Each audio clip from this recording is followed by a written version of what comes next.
So guys, sa lahat ata ng mic na ginamit ko and nakikita ko sa market, ito na yung pinakakakaiba, which is yung Boya Magic ng Boya. So pinadalhan tayo ng isang wireless microphone from Boya. These mics can transform into 4 forms. So can you imagine that, no? So bubuksan na natin siya.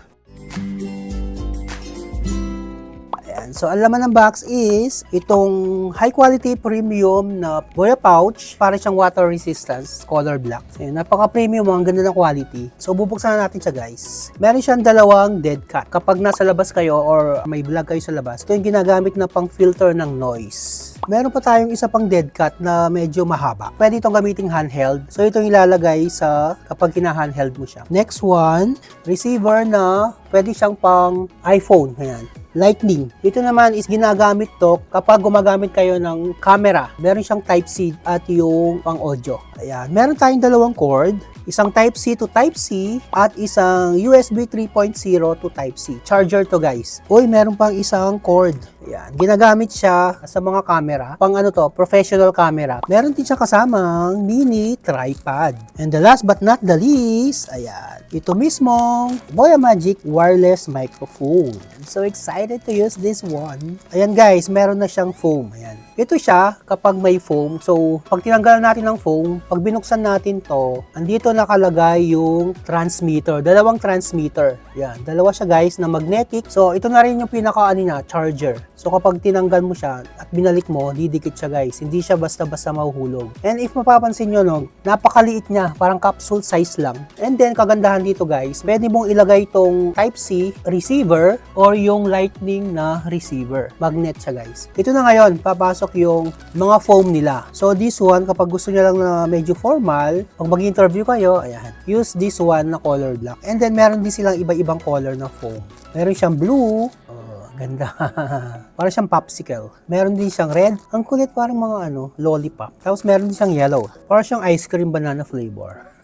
Pero if I were you, mas prefer ko itong black para mas formal. Okay, so ngayon guys, let's do the function of each. Papakita ko na sa inyo kung ano nga ba yung sinasabi nilang one device, 4 forms.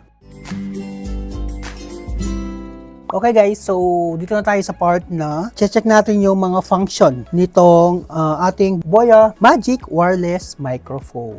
Ang unang form na pwede natin gawin is yung pwede natin siyang i-clip sa ating mga damit. Or rather, magnet kasi to guys. Tapos didikit siya dito sa pinaka-clip niya kasi nga bakal siya, magnet. Matibay yung pagkakakapit nyo. Hindi siya agad-agad matatanggal. Nahirapan akong tanggalin actually. Yun yung unang form, which is yung clip mic. And then the second one is handheld. So ayan, kahit isa lang na mic yung ilalagay nyo. And lalagay natin ng isang foam. Try natin guys itong lightning cable. Ito yung ating cellphone and then yun, ilalagay lang natin tong ating lightning cable. Kung nakikita nyo, nagbi-blink-blink ba siya? Ibig sabihin, hindi pa naka-on yung ating microphone. I-on muna natin itong ating microphone guys. Yan. Meron na siyang light na color blue. And then, i-on din natin to guys. Pipindutin nyo lang to, itong bilog sa baba. Kapag tumigil na silang nag-blink, ibig sabihin, naka-pair na sila guys. Ayan, try nating mag-record dito sa ating iPhone gamit ang ating handheld microphone. So, lagay natin tong foam. Sound check. So, ayan guys, yung audio na naririnig nyo is yung audio from ating Boya wireless microphone using this form number 2, yung handheld. So, ayan, naririnig nyo siya. Hindi siya ganun kaingay kasi nga meron siyang foam na nagfi-filter ng audio. Okay, sound check. So guys, since ginagamit na natin tong ating Boya wireless microphone, Boya Magic, papakita ko na rin sa inyo yung pangatlong form nitong mic na ito, which is yung pwede to sa mga nagpa-podcast. With the use of this tripod, guys, lalagay natin tong ating mic. Ilalagay lang natin siya dito sa pinaka-top ng ating mini tripod. Then, yan, paikutin lang natin. And ang kagandahan dito sa tripod na to guys, meron siyang ball mount. Pwede mo siyang iikot-ikot. Ayan. In any form. Ayan. Baga parang siya, 360 degrees. Ayan, ganyan siya. So, during your podcast, kapag nakaupo ka lang na ganon, ayan, pwede mo siyang ganyan. Yung mic is nakatutok sa'yo. Sound check. Hello guys, ayan. Nandito tayo ngayon sa busy street ng MacArthur Highway sa may Valenzuela City. Ayan, so Kung naririnig nyo, sa akin likuran napakaingay ng mga sasakyan. Noise reduction test tayo. So, i-click ko lang tong ating mic, Boya mic dito. Tingnan nyo. Click nyo lang to para maging ma-activate yung noise reduction. So pag nag-green na siya guys, ibig sabihin, nare-reduce na yung audio nung ingay. Ayan. Hindi nyo na naririnig yung traffic, yung ingay ng sasakyan. Yan, yun yung sample ng noise reduction guys. Wala nang ingay ng mga sasakyan sa aking likuran. So ayan guys, naman tayo range test. So ngayon gagawin natin, magpapakalayo-layo ako. Tingnan natin kung saan naaabot yung mic nitong ating Boya Magic. Kung hanggang ilang metro, ilang layo ang pwede nitong sagap. So let's go, magpapakalayo-layo lang ako. Ayan.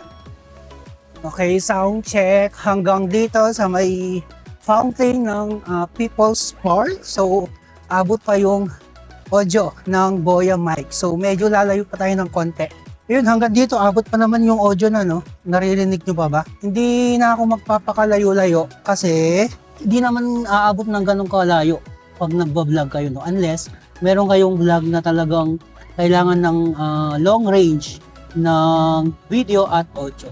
So ayun guys, dito na tayo sa ating panghuling form na nitong Boya Magic, which is yung camera mode. Gagamitin natin tong ating microphone. Ayan, naka-on na siya. And then, may hawak akong Sony dito, Sony A7 IV. Ipang-tatry lang natin to, ipang-testing natin tong mismong professional camera. So this is the clip, as you can see, i-clip lang natin to sa pinakataas ng ating camera. Ayan. Once na na-clip na siya guys, ayan dito, gamitin natin tong ating cord na provided ng Boya. Ayan. And then lalagay natin dito sa saksakan ng kanilang audio.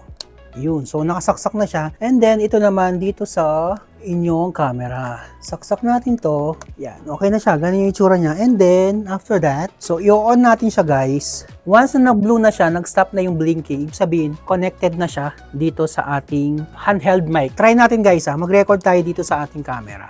Okay, sound check, recording, sound check, mic testing, 1, 2, 3. So ayan, itong naririnig nyong audio na to, ayun, nakarecord ako ngayon dito sa ating Sony camera using that clip na provide ng Boya and itong handheld. So sound check. So pwede to, halimbawa kayo sa mga broadcaster, nagre-report kayo ng baha. Ayan, so andito tayo ngayon sa kahabaan ng Valenzuela City kung saan nakikita nyo sa aking likuran. Tuloy-tuloy pa rin ang pagbuhos ng malalakas na ulan na naging sanhi ng pagbaha dito sa Barangay Dalandanan. So ayan, sample lang yan If na-amaze kayo sa ganda nitong Boya Magic, you can click the link below. Ilalagay ko na lang sa comment section or sa description para makabili na kayo nitong wonderful Boya Magic. Para sa mga nagnanais bumili ng mga microphone for professional use, for podcast, for vlogs, for interviews, lahat na. Kompleto na dito sa Boya Magic. Napaka-magical talaga ng mic na to. So hopefully nakatulong tong vlog ko, and if nagustuhan nyo, don't forget to LSS, like, share, and subscribe. So thank you very much guys for watching and hope to see you again sa aking next video. Ito pa rin si Jonel.